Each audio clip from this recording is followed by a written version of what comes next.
حضرت ابو بکر صدیق رضی اللہ تعالی عنہ کا مقام۔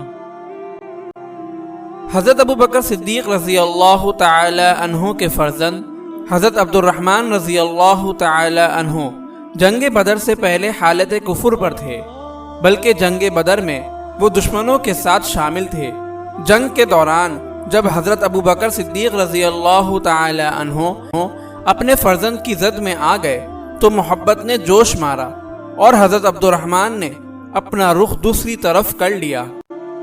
اصحاب رسول صلی اللہ علیہ وسلم کی محفل گرم تھی۔ جنگ بدر کا ذکر چھڑا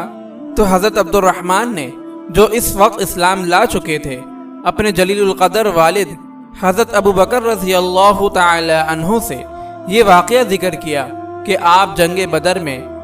میری تلوار کی زد میں آ چکے تھے، لیکن محبت کی وجہ سے میں نے آپ کو چھوڑ دیا۔ اس کے جواب میں حضرت ابو بکر رضی اللہ تعالی عنہ نے فرمایا، اگر تم میری تلوار کی زد میں آ جاتے تو اللہ کے لیے مقابلے میں محبت کی پرواہ نہ کرتا، کیونکہ مسلمان حق کی اشاعت اور تبلیغ کے لیے ہے، نہ کہ باطل سے ڈرنے اور تعلقات میں پھنسنے کے لیے۔